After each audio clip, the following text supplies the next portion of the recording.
परम सिद्ध परमात्मा निज स्वभाव अधिकार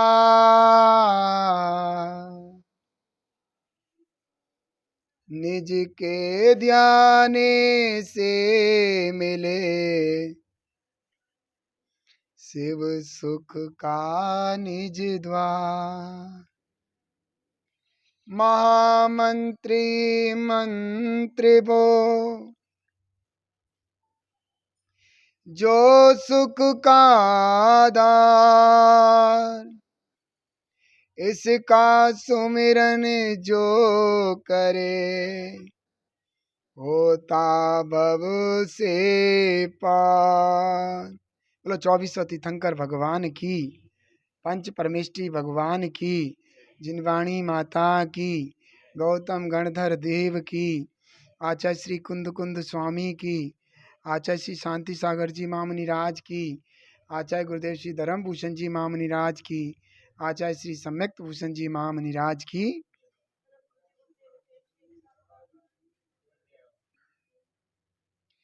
रत्न करंडक श्रावकाचार। यह ग्रंथ आचार्य श्री समंत भद्र स्वामी द्वारा रचित है।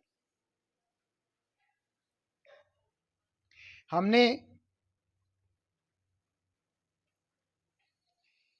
इस ग्रंथ के बारे में सुना है कि यह ग्रंथ एक ऐसा परोपकारी ग्रंथ है जिसने श्रावकों के जीवन के अंधेरे कपाटों को उजाला प्रदान किया है।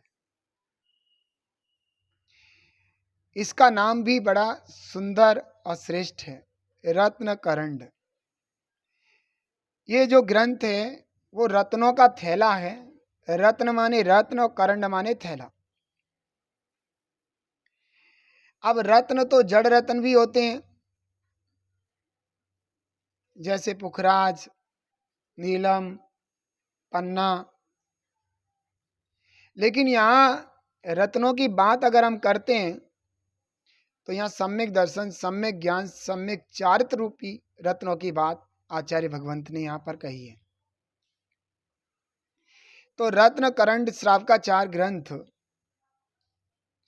कौन से रत्नों का पिटारा है? सम्यक दर्शन, सम्यक ज्ञान, सम्यक चारित्र रूपी रत्नों का पिटारा है। क्योंकि इस ग्रंथ के माध्यम से उस जीव को रत्नत्रय की प्राप्ति हो जाती है। तो इस ग्रंथ रूपी थैले के अंदर जो भरा हुआ है उसको वह जाने समझे और उसको यूज करे अपने जीवन में, तो वह रत्नत्रय का धनी हो जाएगा। इसलिए रत्नों का थैला कहलाता है। अब ये रत्नों का थैला किसके लिए आचार्य समंत भद्र स्वामी ने दिया है? श्रावकाचार। इसमें श्रावकों का आचरण है, श्रावकों के आचार विचार का पूरा अच्छा समावेश है। तो यहाँ ये जो श्रावकाचार है वो श्रावक के लिए भेंट है। और उस श्रावकाचार ग्रंथ में अर्थात रत्नकंड श्रावकाचार ग्रंथ में सम्यक दर्शन ज्ञान चारित्र रूपी रत्नों की बात कही गई है। और पूर्ण रत्नत्रय का धनी होने के लिए श्रावक को उत्साहित किया गया है। वैसे इस ग्रंथ के अंदर 7 अधिकार हैं। सम्यक दर्शन अधिकार, सम्यक ज्ञान अधिकार और अणुव्रत अधिकार, गुणव्रत अधिकार, शिक्षाव्रत अधिकार। उसके बाद सल्लेखना और प्रतिमा। इस तरीके से पूरे ग्रंथ को 7 भागों में विभाजित कर दिया गया है। यह ग्रंथ श्रावकों के लिए बहुत ही ज्यादा उपयोगी ग्रंथ है। श्रावक जब इस ग्रंथ को पढ़ते हैं तो पढ़ते पढ़ते ही इतने बहुमानित हो जाते हैं कि उन्हें बस लगता है कि इस ग्रंथ को कभी छोड़े ना। एक बात और है, इस ग्रंथ की खासियत, वैसे तो हर ग्रंथ की खासियत होती है, जब कभी हम जैन ग्रंथ को एक बार पढ़ते हैं तो उसके बाद जब हम दोबारा से पढ़ते हैं तो नई बात मिलती है। क्यों? नया खुलासा, नई बात। क्योंकि जितने भी ग्रंथ होते हैं वे सूत्र ग्रंथ होते हैं। इनमें क्या होता है कि ये ग्रंथ इनकी एक एक लाइन बड़े बड़े ग्रंथों की रचना करने में समर्थ है। इसलिए जब जब हम पढ़ते हैं, पहली बार पढ़ा तो हमें जितना समझ में आया हमने समझ लिया कि हाँ समझ गए हैं, संतुष्ट हो गए। अगली बार पढ़ेंगे तो उसमें और ज्यादा खुलासा मिलेगा, अगली बार और ज्यादा मिलेगा। हम हर बार पढ़ेंगे और हर बार हमें नया नया खुलासा इस ग्रंथ के माध्यम से मिलेगा। तो आज से प्रारंभ कर रहे हैं रत्न करंड श्रावकाचार। बड़ा ही प्यारा और श्रेष्ठ ग्रंथ है, आत्म उद्धारक है, आत्मविशुद्धि का कारण है। तो हम प्रथम अध्याय सम्यक दर्शन अध्याय अर्थात सम्यक दर्शन अधिकार, सबसे पहले मंगलाचरण करते हैं। नमः श्री वर्धमानाय निर्धूत कलिलात्मने सालोकानां तिलोकानां यद विद्यादर्पणायते।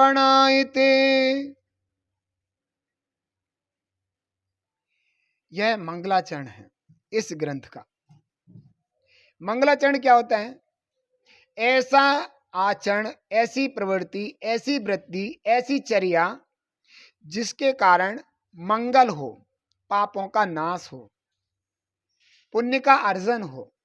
और ऐसा मंगल करने से जब पापों का नाश होगा और पुण्य का अर्जन होगा तो हमारे इस ग्रंथ रचना में कोई विघ्न नहीं आएगा। मात्र ग्रंथ रचना में ही विघ्न नहीं आएगा, इसके साथ साथ हमारे जीवन में किसी भी प्रकार का विघ्न नहीं आ सकता। इसलिए ग्रंथ के प्रारंभ में तो जरूर मंगलाचरण करते हैं कि निर्विघ्न ग्रंथ की समाप्ति हो और हमारे ग्रंथ में जो भी लिखा गया है उस ग्रंथ का लाभ सभी को मिले, सभी के जिन धर्म की प्रभावना हो, सभी जिन धर्म में बुरी बुरी प्रभावना करें और अपने जीवन को सुंदर बनाएं। तो चलते हैं इस मंगलाचरण के भाव को समझने के लिए। इसमें कह रहे हैं कि जिन्होंने अपनी आत्मा में से पाप रूपी कालस धो दी है। पाप को कालिस कहा है। पाप अच्छे नहीं होते ना। अगर हमारे चेहरे पे कालिस लग जाती है तो कहते बस कालस पुत वाली। हमारे चेहरे पर कोई दाग लग जाता है काला तो कहते अरे। तो कहने का मतलब ये है, काली चीज कीचड़ गंदी होती है। ये पाप भी बहुत गंदे हैं, मल हैं, कीचड़ हैं, कालिस है। तो जिन्होंने अपनी आत्मा में से पाप रूपी कालिस को धो दिया है, और क्या, जिनके केवल ज्ञान में आलोकाकाश सहित तीनों लोक दर्पण के समान झलकते हैं। आलोकाकाश सहित तीनों लोक दर्पण के समान झलकते हैं। ऐसे श्री वर्धमान स्वामी के लिए मेरा नमस्कार नमस्कार नमस्कार। अब मैं आपको बताता हूं, कर्म 8 होते हैं, 4 घातिया कर्म, 4 अघातिया कर्म। घातिया कर्म तो पाप रूप ही होते हैं, बल्कि अघातिया कर्म पाप रूप भी होते हैं और पुण्य रूप भी होते हैं। तो यहां पर पाप रूप ही होते हैं ऐसे घातिया कर्मों को जिन्होंने नष्ट कर दिया है, इसलिए निर्धूत कलिलात्मा ने शब्द यहां पर दिया है। जिन्होंने पाप ही पाप हैं, जो पाप ही पाप रूप संचय करते हैं, जो ऐसे घातिया कर्म को जिन्होंने चकनाचूर कर दिया है, अपनी आत्मा से निकाल करके बाहर कर दिया है, अब इनके जीवन में किसी प्रकार का पाप नहीं रहा है। ऐसे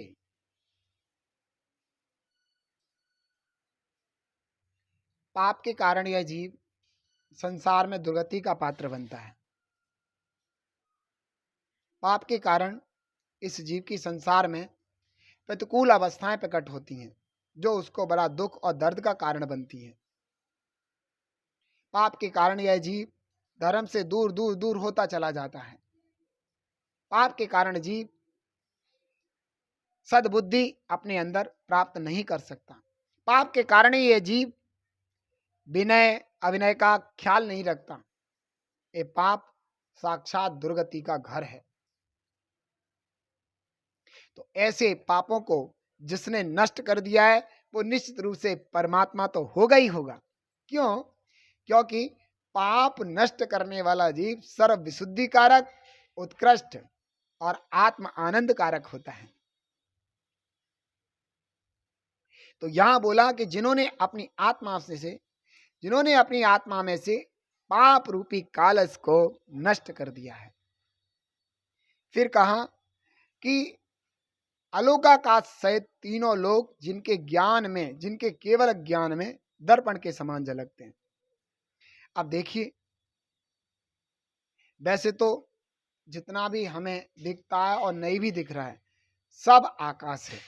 आकाश के मध्य में बिंदु की तरह एक लोक है,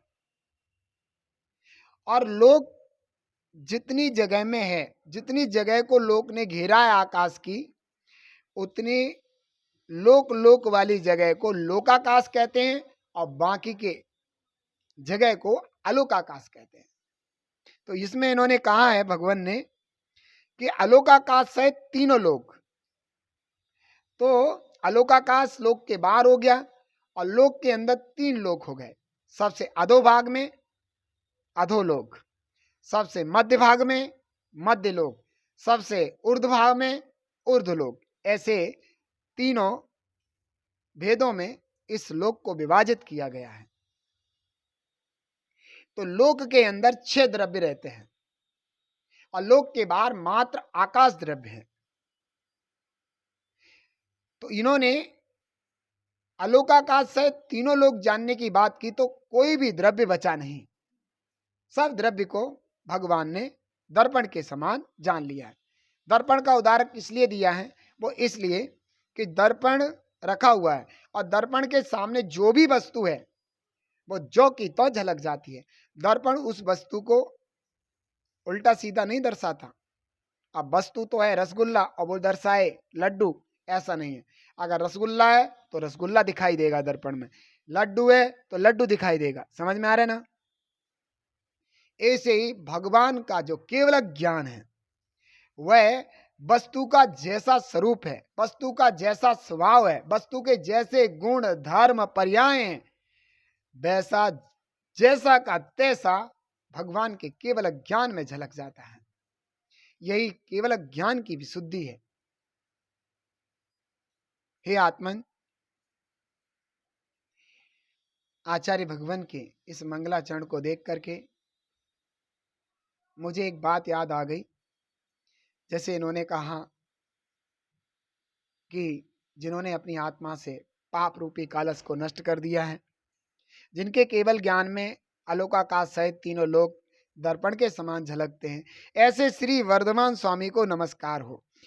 हम ये देखेंगे कि वर्धमान स्वामी ऐसे विशुद्ध बने कैसे, उनका जीवन काल पहले आदि भवों में कैसा रहा होगा, उनके जीवन की क्या प्रक्रिया रही होगी, इतनी विशुद्धि इतनी पवित्रता उनके जीवन में कहां से शुरू हुई, प्रारंभिक अवस्था उनकी धर्म की कहां से प्रारंभ हुई, उन्होंने अपने जीवन को उत्कृष्ट बनाने का कहां से सोचा, कहां से उनके मन में ऐसी उपलब्धि प्राप्त हुई कि मैं भगवान बनूं। तो चलते हैं एक छोटी सी झलक कि जहां से उन्होंने पहला कदम भगवान बनने के लिए अपना रखा था। आप मेरे साथ हो और इस बात को बहुत अच्छे से सुनना। बहुत समय पहले की बात है।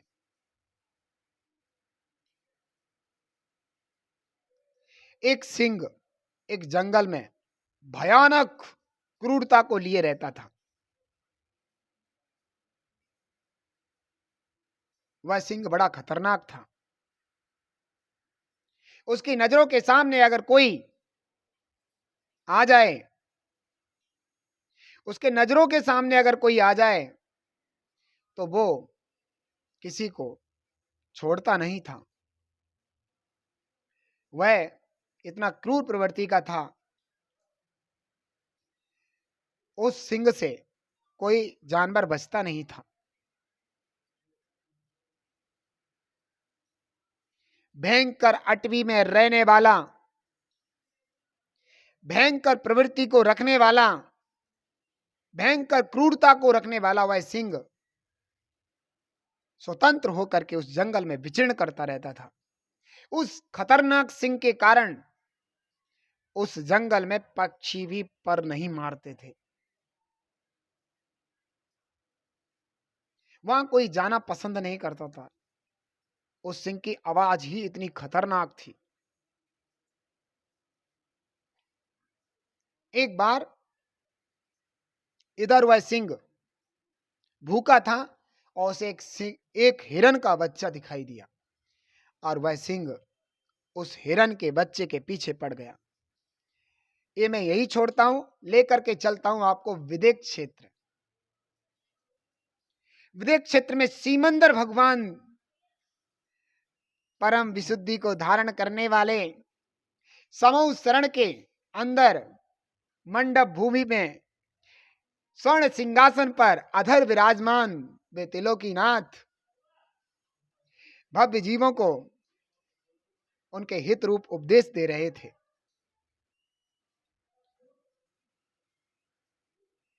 उसी समय चक्रवर्ती के मन में एक ख्याल आता है और वह अनुनय और विनय से भगवान के सामने निवेदन कर देता है, हे भगवान, हे प्रभु, मेरे मन में एक जिज्ञासा है। हे नाथ, मेरी जिज्ञासा शांत कीजिए। वो जिज्ञासा ये है,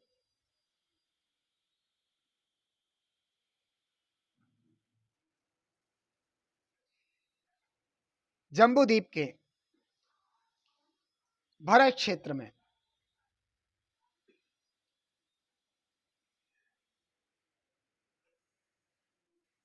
कितने तीर्थंकर होंगे और क्रम क्रम से तीर्थंकर होने के बाद अंतिम तीर्थंकर कौन होंगे और उन अंतिम तीर्थंकर का जीव इस वक्त कहां है, किस हालत में है। भगवान की दिव्य ध्वनि खिलने लगी। भगवान कहने लगे, हे चक्रवर्ती,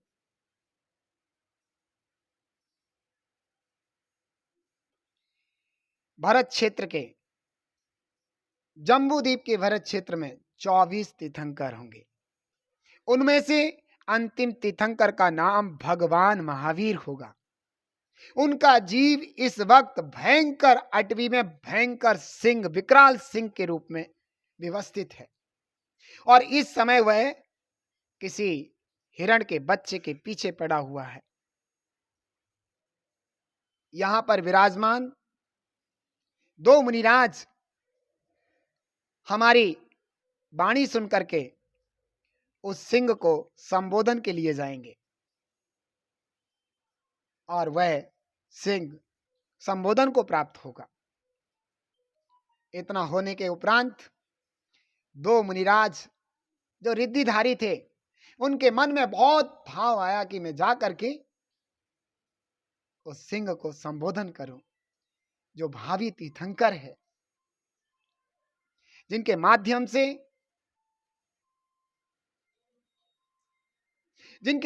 से जगत के लोग मोक्ष मार्ग समझेंगे। और वो मुनिराज दोनों उसी क्षण आकाश मार्ग से चल देते हैं। तब तक वह सिंह उस हिरन के बच्चे को अपने पैरों के चपेट में ले चुका था। उसे भक्षण करने वाला था। इतने में आवाज आती है, हे वनराज ठहरो।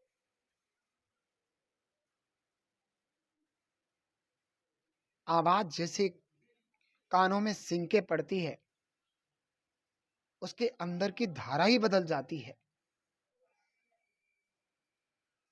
उसके अंतरंग में हिंसा के भाव खत्म हो जाते हैं,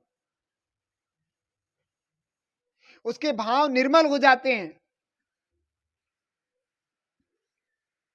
जैसे कि विशाल मंत्र का प्रयोग उसके कानों में हो गया हो वह आवाज हित मित और प्रिय थी। उसके कानों को बहुत अच्छी लग रही थी। वो गदगद हो रहा था।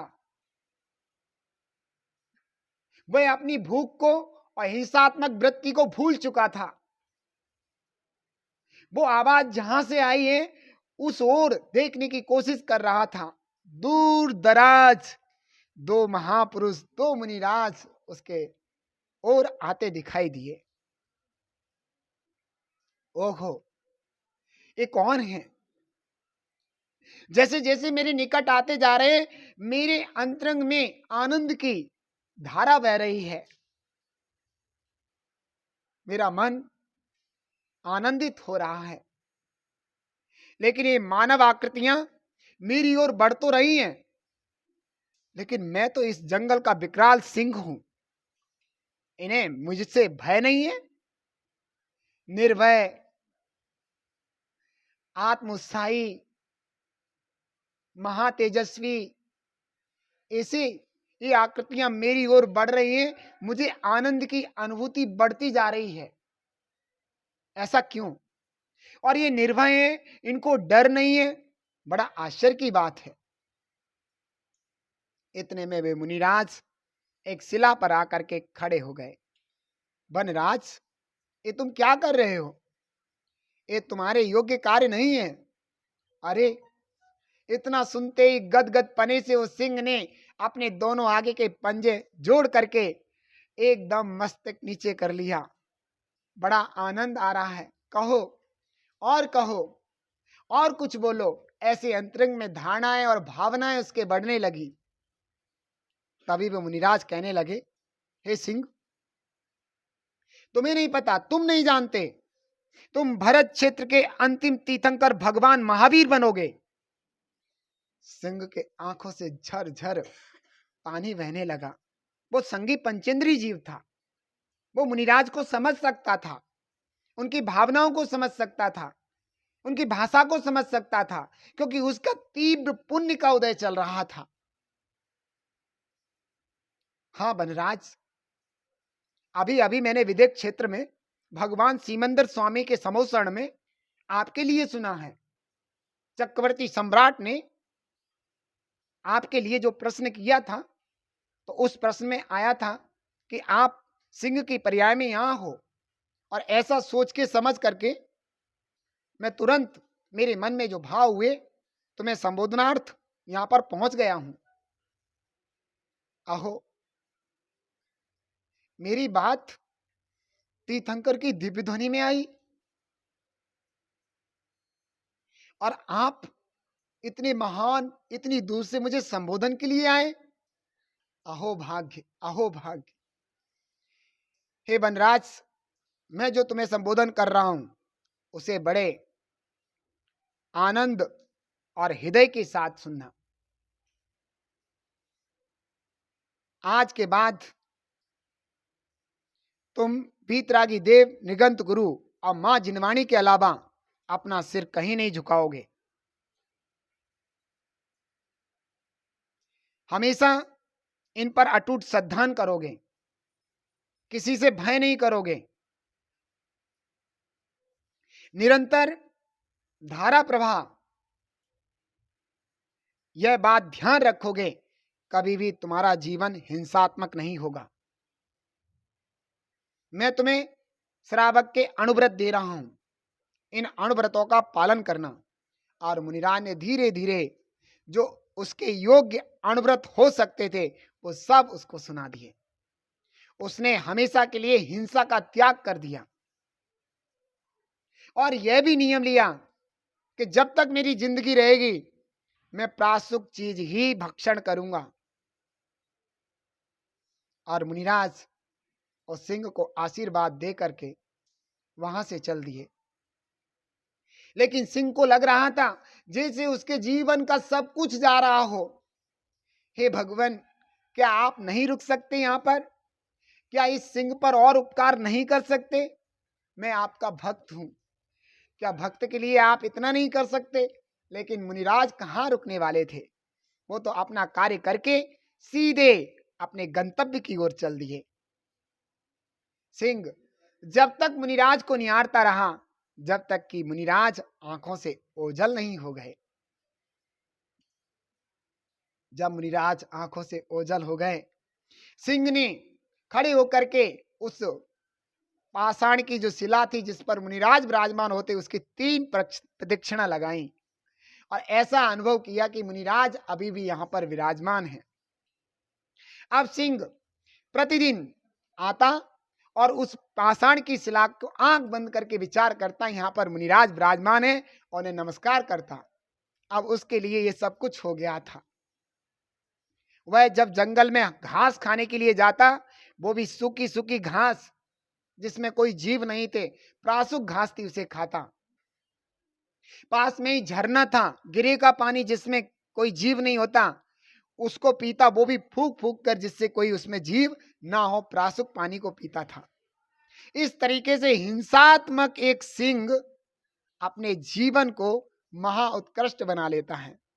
वह हिंसात्मक सिंह अपने जीवन को महान बना लेता है। ऐसा उसका जीवन हो जाता है। अब सिंह की चर्या, सिंह के परिणाम, सिंह के भाव बड़े ही निर्मल और उत्कृष्ट हो जाते हैं। सिंह की प्रवृत्ति इतनी अच्छी हो जाती है कि शायद किसी श्रावक की ऐसी प्रवृत्ति होती हो।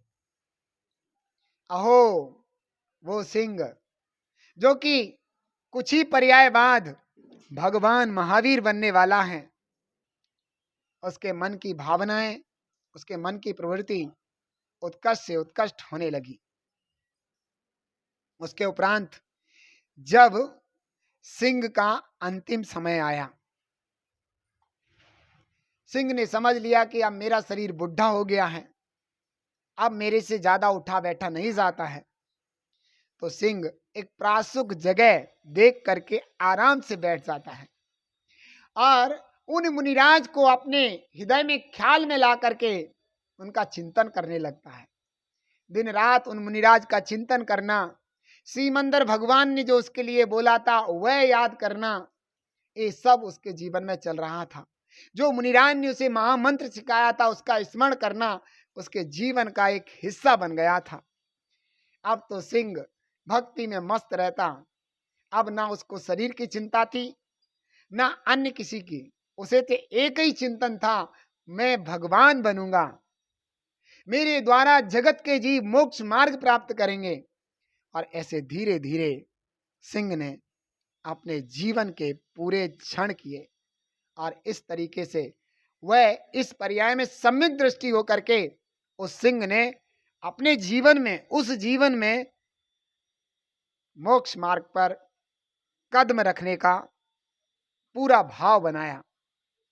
अर्थात सम्यक दर्शन की अपेक्षा उसने मोक्ष मार्ग पर कदम रख दिया। अब उसका जीवन एक मोक्ष मार्गी, ज्ञानी और आत्महितकारी के रूप में परिवर्तित हो गया था। मैं कहता हूं, जब एक मूंछ वाला अपने जीवन में सुधर सकता है तो मूंछ वाले क्यों नहीं सुधर सकते? आप भी सोचें, समझें। जब सिंह अपने जीवन में रात्रि भोजन त्याग कर सकता है, मांसाहार का त्याग कर सकता है, प्रासुक घास, प्रातुक जल उसका जीवन बन सकता है, तो हम अपने जीवन में क्यों सुधार नहीं ला सकते? ये ध्यान रखें, हम उस सिंह को आदर्श बनाएं।